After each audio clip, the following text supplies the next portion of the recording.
예배 오신 여러분들 주님의 이름으로 환영합니다. 우리 다 같이 요한복음 15장 1절에서 5절 말씀을 같이 한 목소리로 읽도록 하겠습니다. 요한복음 15장 1절에서 5절 말씀입니다. 같이 읽겠습니다. 시작. 나는 참 포도나무요 내 아버지는 농부라. 무릇 내게 붙어 있어 열매를 맺지 아니하는 가지는 아버지께서 그것을 제거해 버리시고 무릇 열매를 맺는 가지는 더 열매를 맺게 하려 하여 그것을 깨끗하게 하시느니라. 너희는 내가 일러준 말로 이미 깨끗하여졌으니 내 안에 거하라. 나도 너희 안에 거하리라. 가지가 포도나무에 붙어 있지 아니하면 스스로 열매를 맺을 수 없음 같이 너희도 내 안에 있지 아니하면 그러하리라. 나는 포도나무요 너희는 가지라. 내가 그 안에 있으면 사람이 열매를 많이 맺나니 나를 떠나서는 너희가 아무것도 할 수 없음이라. 아멘. 오늘 말씀의 제목은 열매 맺게 하시는 예수님의 사랑입니다. 따라해 보겠습니다. 열매 맺게 하시는 예수님의 사랑. 여러분, 우리 삶에 아무리 가지가 또 나무 잎이 무성해도 열매가 없다면 뭔가 허전하겠죠?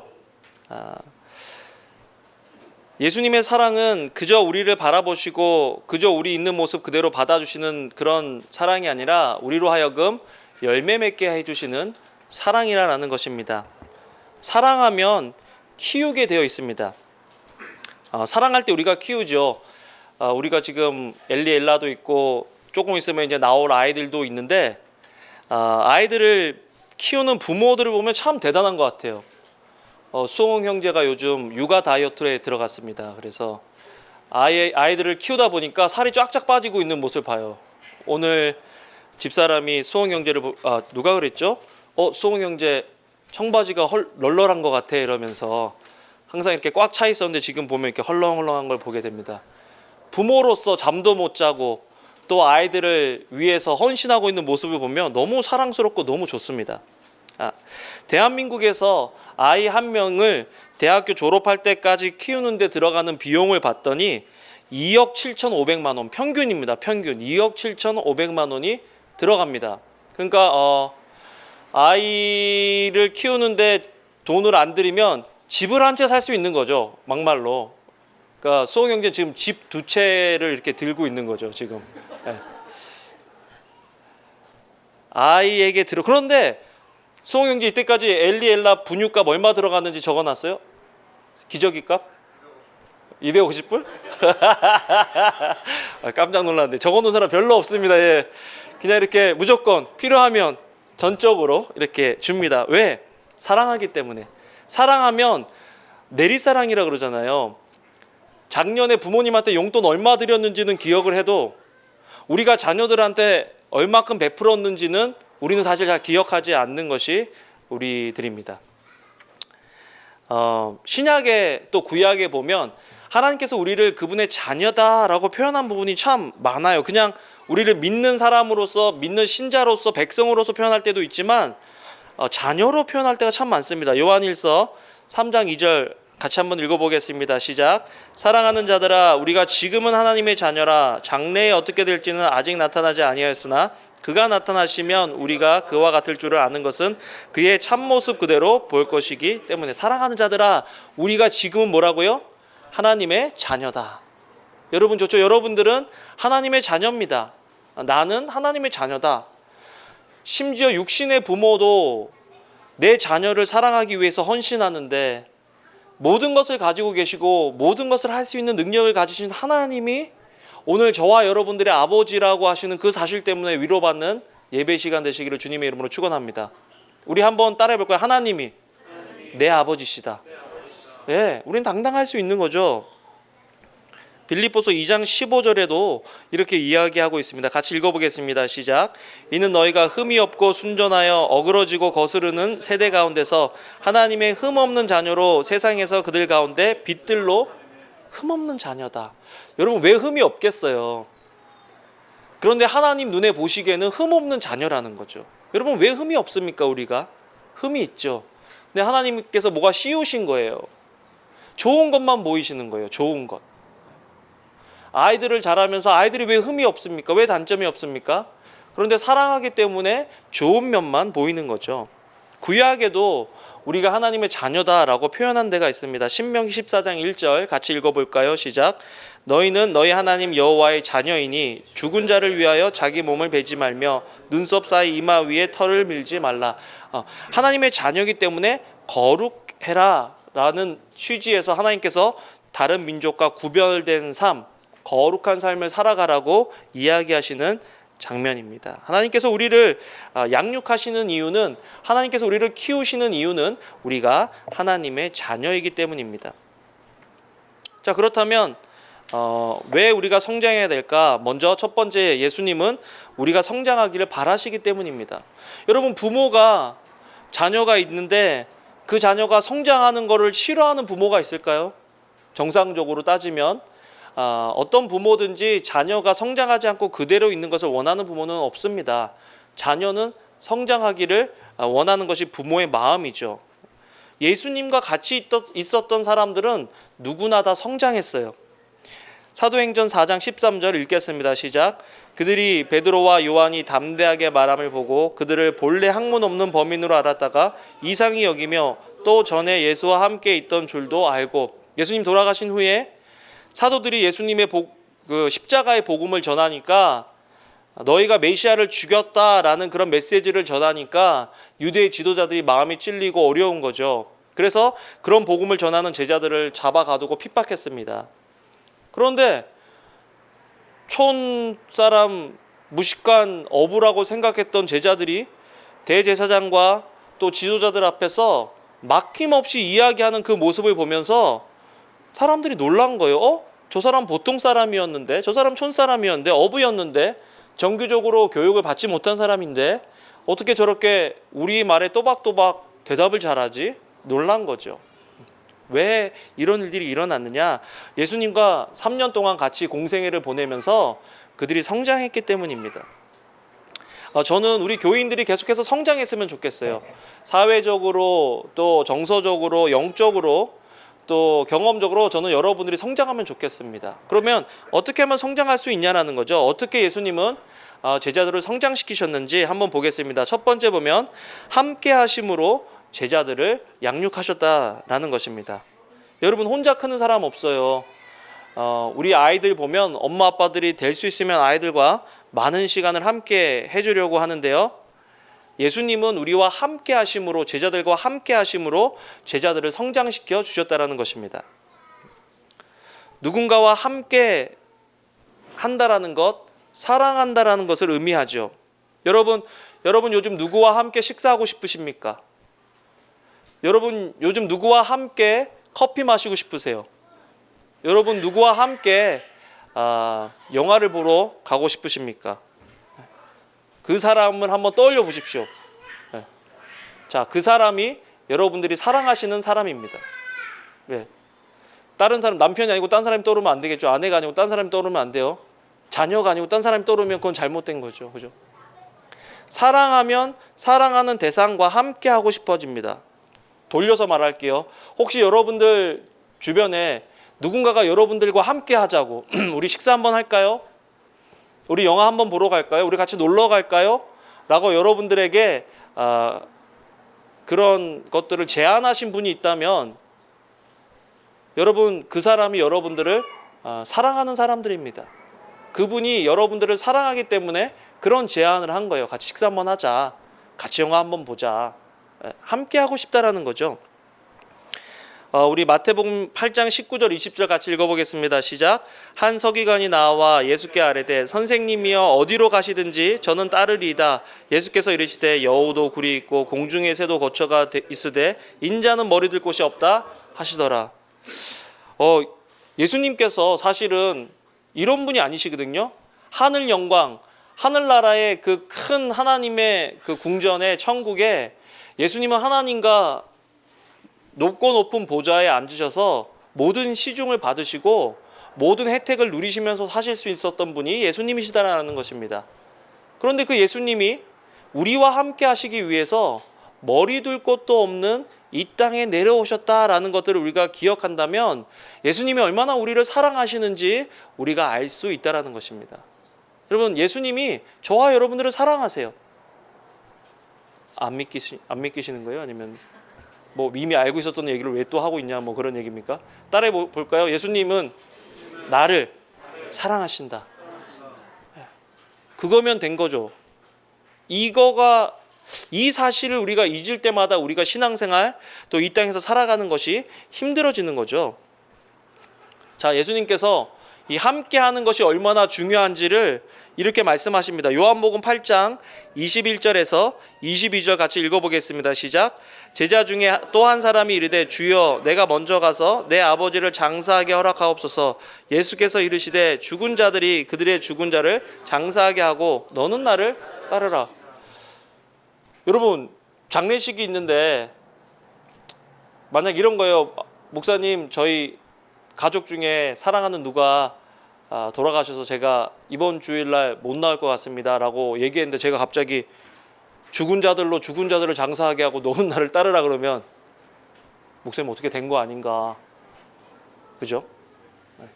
그런데 예수님께서 예수님을 따르는 제자에게 어떻게 보면 익스트림한 극단적인 상황에서 극단적인 순종을 요구하셨다라는 것입니다. 그만큼 예수님을 믿고 따르고 예수님을 예배하는 사람들은 예수님과 함께하는 이 시간을 중요히 여겨야 된다는 것입니다. 어떤 대가를 지불하고서라도 이 예배 자리, 이 예배 시간, 예수님과 함께하는 시간을 지켜야 한다는 것들을 예수님께서 알려주시는 거죠.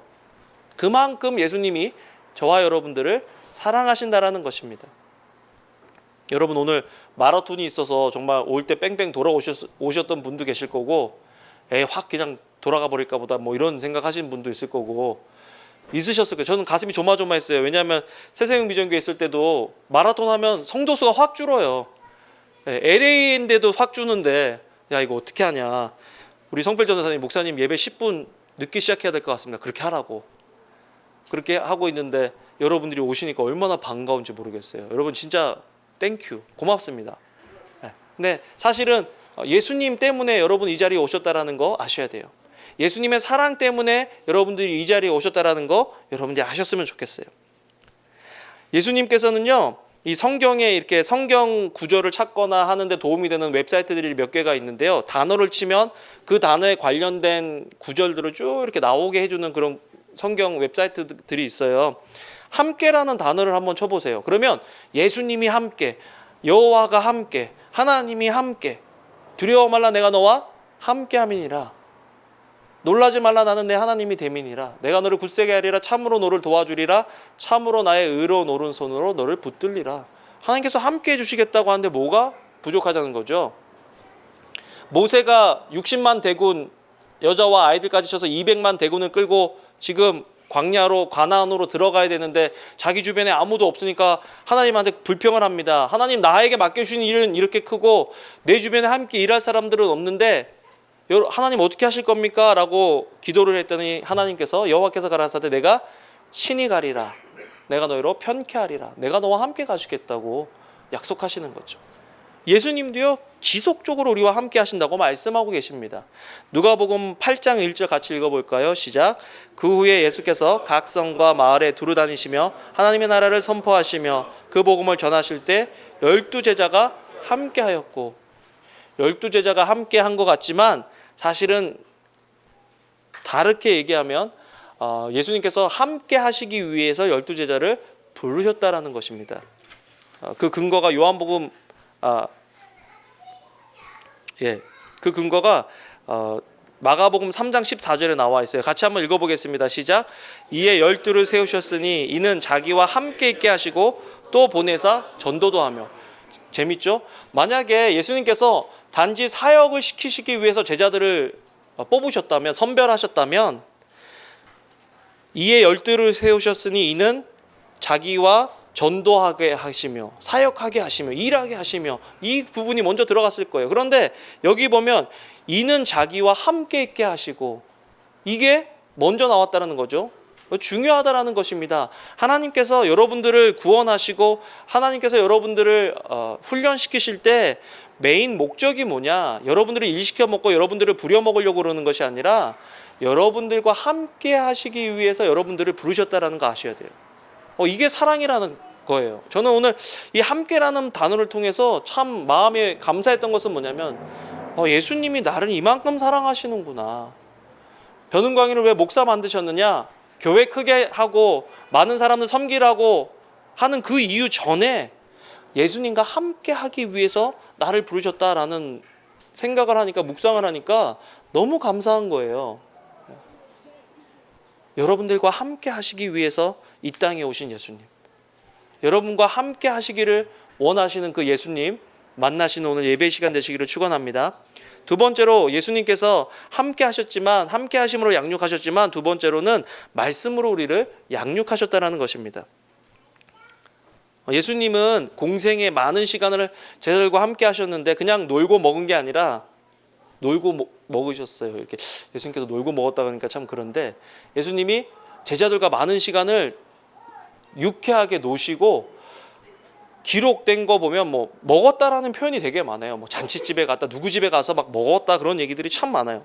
그런데 예수님께서 성경을 자세히 보면 그 순간순간의 티칭 모먼트, 어떤 가르쳐야 할 일이 있을 때마다 제자들을 말씀으로 가르치시는 것들을 보게 됩니다. 누가복음 8장 10절, 다른 사람들에게는, 대중들에게는 비유로 말씀하시지만 제자들에게는 그 비유를 설명해서 말씀하시는 것들을 보게 됩니다. 교육하시는 거죠. 누가복음 8장 10절 읽겠습니다. 시작. 이르시되 하나님 나라의 비밀을 아는 것이 너희에게는 허락되었으나 다른 사람에게는 비유로 하나니 이는 그들로 보아도 보지 못하고 들어도 깨닫지 못. 어떻게 보면 예수님 좀 미난 거 아니냐. 보아도 보지 못하게 하고 들어도 듣지 못하게 하고. 그 이유는 뭐냐면 그 보고 듣는 사람들 마음속에 선입관으로 가득 차 있으니까 하나님께서 뭐라고 말씀하시는지를 모르는 거예요. 그런데 제자들에게는 그것들을 깨시면서 예수님께서 시간을 투자해서 말씀하시는 거죠. 그 제자들을 통해서 말씀하시려고. 야, 조금만 더 오면 엄마 있는데. 여기 엄마 있잖아. 몇 컷만 더 와봐. 여러분, 지금도요, 우리가 하나님을 찾을 때 한 번만 더 오면 되고, 두 칸만 더 오면 되고, 한 발자국만, 두 발자국만 더 가면 되는데 그 돌아서는 게 문제예요. 하나님을 찾을 때요, 하나님을 구할 때요, 진짜 조금만 더 가면 되거든요. 그런데 그걸 못 참아서 확 돌아서면 눈물 흘리면서 하나님 없다고, 우리 정부 아까 씩씩하게 들어왔다가 엄마 아빠 찾을 거라고 바로 그 앞칸에서 돌아서 가지고 엄마 없다고 울먹울먹 하잖아요. 우리가 하나님을 찾을 때도 그런 거 아닐까요? 하나님이 우리와 함께 하시기 위해서 이 땅에 오셨는데 우리는 조금 어렵고 힘들고 눈앞에 보이지 않는다고 해서 내 뜻대로, 내 계획대로, 내 생각대로 일들이 되지 않는다고 해서 하나님을 원망하고 하나님 안 계시다고, 하나님 없다고 그렇게 힘들어하고 있지는 않은가 한번 생각해 보세요. 하나님 우리와 함께 하시죠.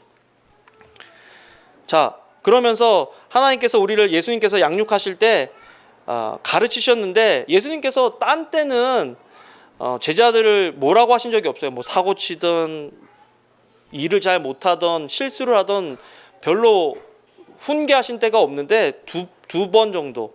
한 때는 뭐냐면 믿음이 없을 때 뭐라 그러세요? 또 다른 하나는 깨닫지 못할 때. 마태복음 15장 16절 읽겠습니다. 시작. 예수께서 이르시되 너희도 아직까지 깨달음이 없느냐. 답답하신 거예요. 가르쳐줬는데 왜 몰라. 그러면서 또 가르쳐 주시는 거죠. 여러분, 저 요즘 참 감사한 거는 새해 들어서 우리 가운데 그 큐티 나눔이 굉장히 활발해지고 있다는 거에 굉장히 감사를 느끼고 있어요. 큐티 나눔을 굉장히 목자들 중심으로 활발히 하고 있고 목원들도 열심히 동참하고 있다는 소식을 들으니까 얼마나 감사한지 모르겠어요. 말씀이 풍성할 때 우리가 성장이 있고, 말씀이 풍성할 때 우리가 열매를 맺을 수 있는 거죠. 하나님의 말씀의 능력을 한번 보겠습니다. 사도행전 19장 19절 20절 같이 읽어볼까요? 시작. 또 마술을 행하던 많은 사람이 그 책을 모아가지고 와서 모든 사람 앞에서 불사르니 그 책값을 계산한즉 은 5만이나 되더라. 이와 같이 주의 말씀이 힘이 있어 흥왕하여 세력을 얻으니라. 여러분, 교회가 안 된다 뭐가 해서 안 된다 라고 얘기할 때 사실 문제는 능력이 없는 것이 문제거든요. 초대교회 당시에 인터넷이 있었던 것도 아니고 기독교가 그 전에 무슨 시스템을 인프라를 구성한 것도 아니고 어떻게 보면 새로운 사상이고 어떻게 보면 동방에서 나온 철학 같은 신학 같은 신앙 같은 그런 식으로 받아들여질 수 있는데 로마 당시에 그때 그 신화들 아시잖아요. 그 신전들 그 종교들을 지금 복음이 깨고 있는 거죠. 당시에 에베소 교회 이 사도행전 19장 19절 20절 보면 고린도 에베소 이쪽에 놀라운 신전들이 많았어요. 그리고 그 신전에서 마술을 행하는 일들이 굉장히 많이 일어나고 있었습니다. 그런데 복음이 힘을 얻고 말씀이 힘을 얻으니까 마술을 행하던 많은 사람들, 여러분 마술이라는 게 당시에는 눈속임을 하는 게 아니라 영적인 세력과 연합이 돼서 마술을 하는 일들이 많았다라는 것입니다. 그러니까 예수님 믿기 힘든 사람들이겠죠. 요즘 같으면 무당이겠죠. 요즘 같으면 뭐 흑마술 써서 사람들 현혹하는 사람들이겠죠.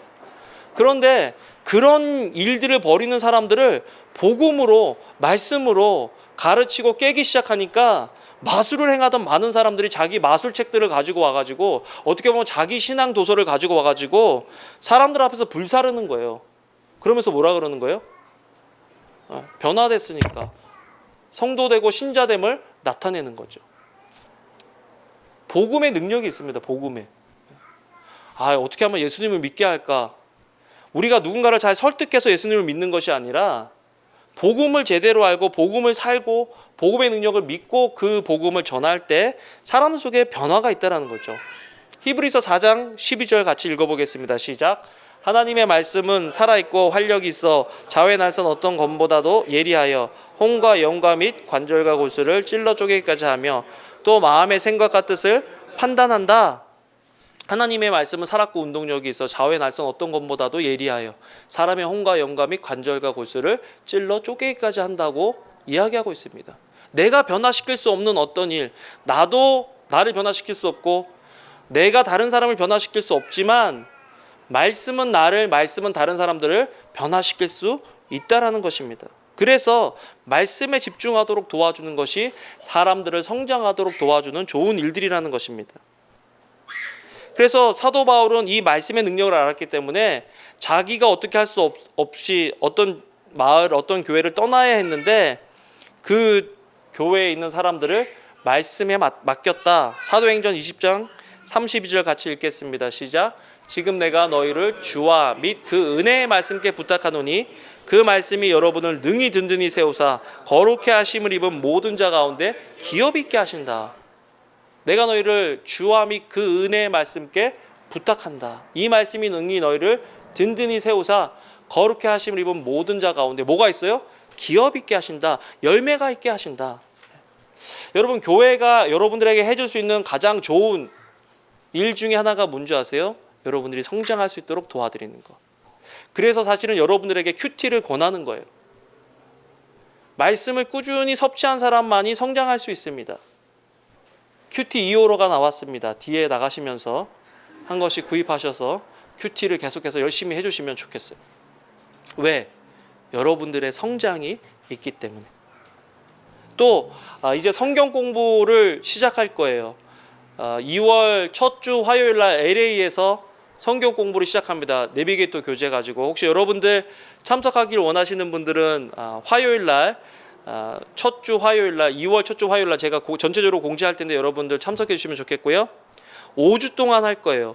그리고 쉬다가 매 분기마다 5주씩 성경 공부를 여러분들에게 오픈할 거예요. 그리고 벨리나 이쪽 라크라센타 파사디나 사시는 분들을 위해서 매주 수요일마다 교회에서 또 똑같은 과정의 성경 공부를 여러분들에게 오프할 거예요. 그래서 여러분들 LA가 가까우신 분들은 LA로 오시고 벨리가 가까우신 분들은 우리 교회로 오셔서 성경 공부를 좀 해보세요. 한 5주만 하면 돼요. 매 학기마다 5주씩만 여러분들 헌신하셔서 하시면 좋겠다. 왜?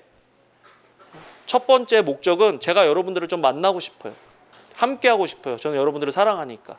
두 번째, 여러분들이 저랑 함께 있는다고 성장하는 것이 아니라 말씀을 경험하고 말씀을 접해야 성장하기 때문에 하는 거예요. 그래서 나 이거 너무 기초적이야. 나 이거 다 알아. 물론 그럴 수도 있지만 그 속에서 하나님께서 주시는 역사가 있기 때문에 여러분들 오셔서 같이 하시면 좋을 것 같아요. 두 번째로 그렇다면 왜 성장해야 되느냐? 성장의 목적을 알아야 되겠죠. 여러분, 사실 성장이 열매 맺기 위함이라 그랬습니다. 그런데 조급한 성공, 조급한 열매는 잘못된 거예요. 네.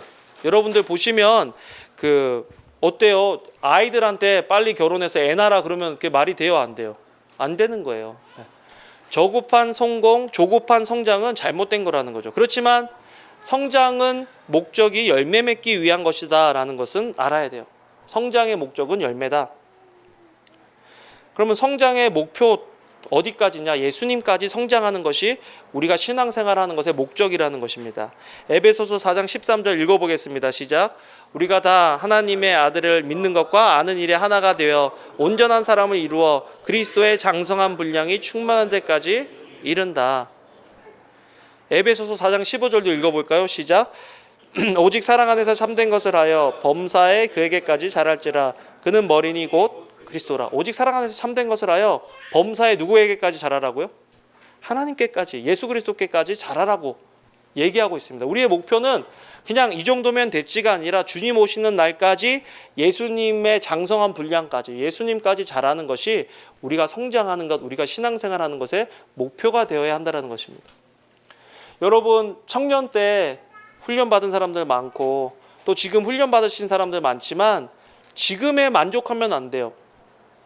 여러분, 저는 5년 있다가 여러분들이 저에게 그랬으면 좋겠어요. 아, 목사님 5년 전에 비해서 설교가 많이 늦으셨습니다. 그런 얘기 좀 해주세요. 아, 5년 전에 비해서 목사님 사역하시는 스킬이, 목회하시는 게 목사님 더 풍부해지신 것 같아요. 깊어지시는 것 같아요. 그게 제 칭찬이에요. 아, 5년 전이나 지금이나 똑같아요 막 그러면 욕이죠. 그런 말 하지 말고 나중에.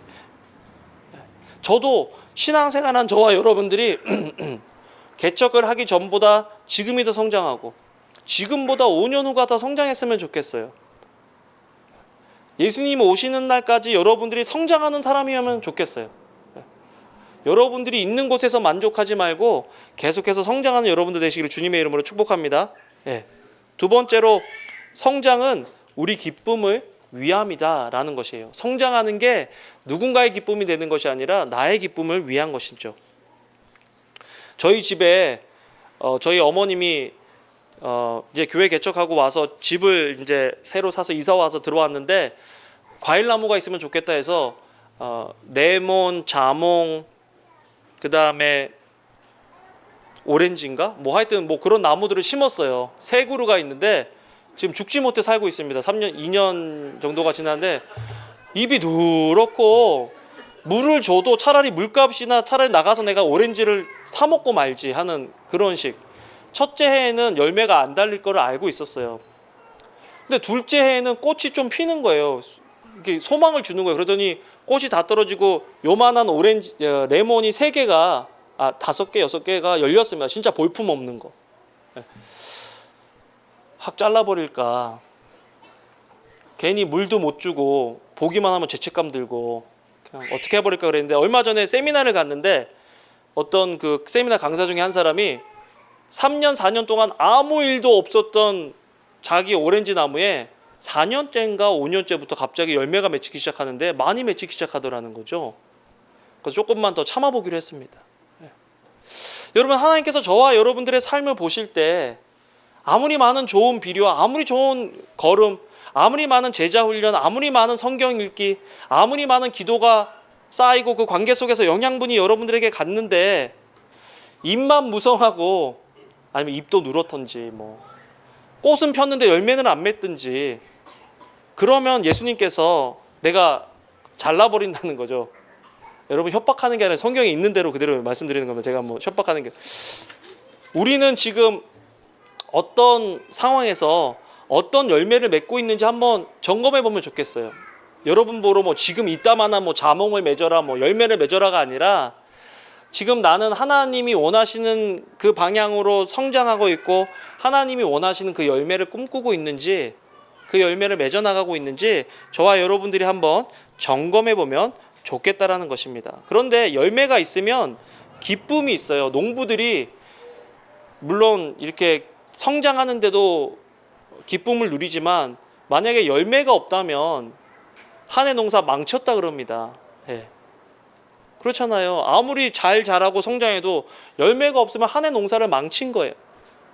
열매가 있어야 성장하고 또 키우는 기쁨이, 양육의 기쁨이 있다라는 것입니다. 요한복음 15장 11절 읽겠습니다. 시작.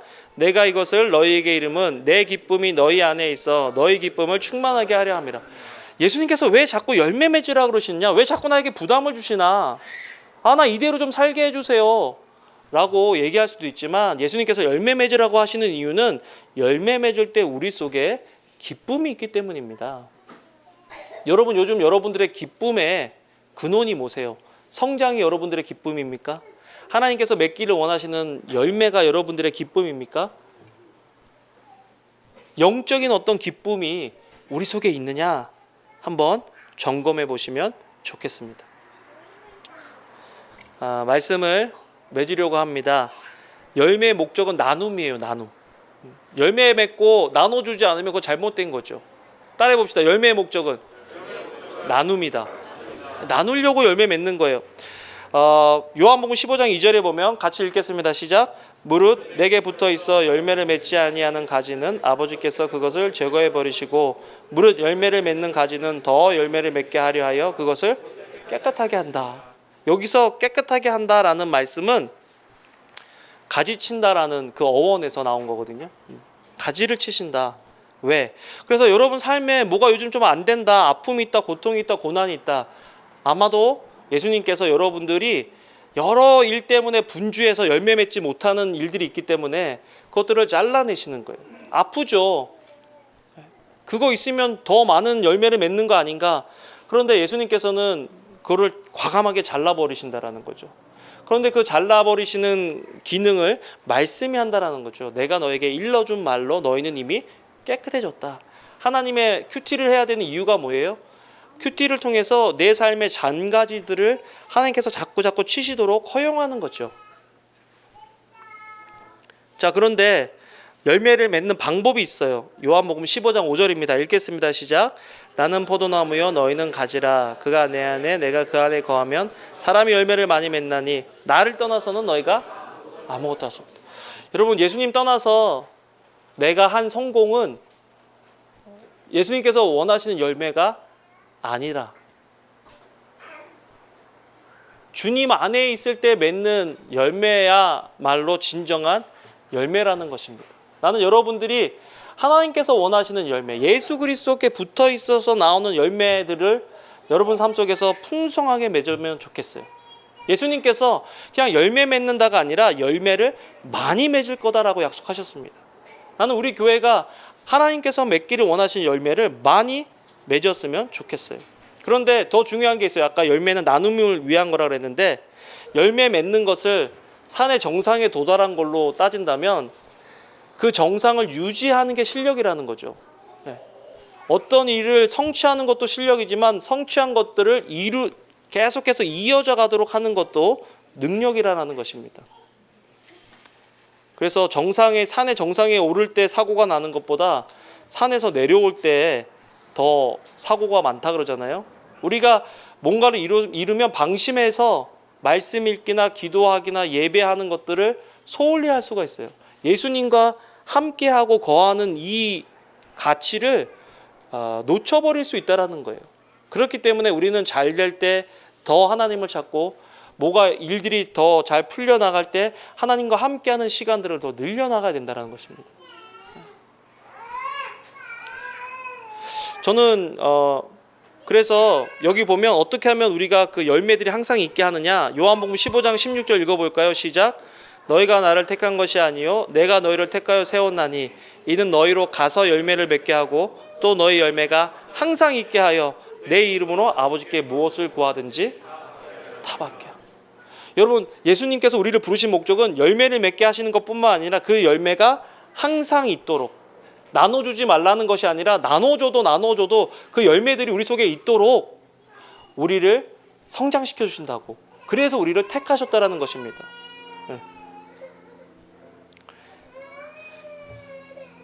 나는 2016년도가 참 감사해요. 여러분들에게 가정 폭력 때문에 엄마 아빠하고 같이 못 살고 지금 다른 그 가디언 집에 이렇게 같이 사는 아이들이 한인들만 한 60명이 있다고 말씀드렸잖아요.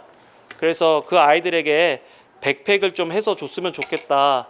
그리고 여러분들에게 광고를 하고 개인적으로 하실 분들 얘기해 달라고 얘기했는데 백팩 하겠다고 하신 분들이 같이 모여서 22개의 백팩을 같이 하기로 해서 동참하기로 했어요. 놀라시지도 않고 뭐 이게 하나에 50불이잖아요.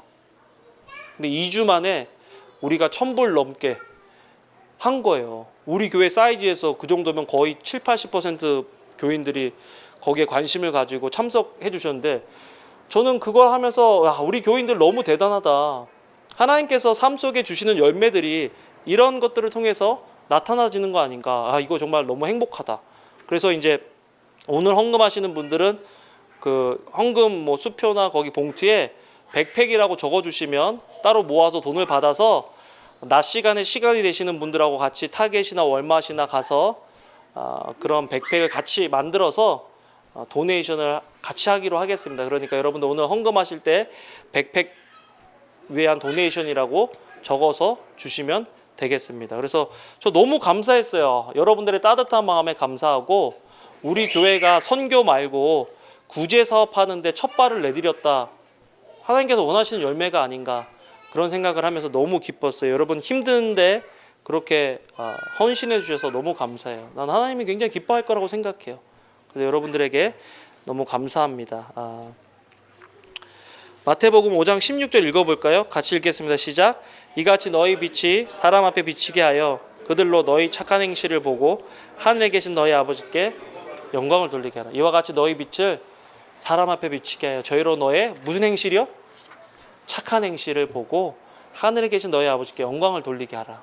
우리가 하나님께 열매를 맺어서 하나님께 영광 돌리는 삶을 지속적으로 살아가는 여러분들 되시기를 우리 되기를 주님의 이름으로 축원합니다. 아멘.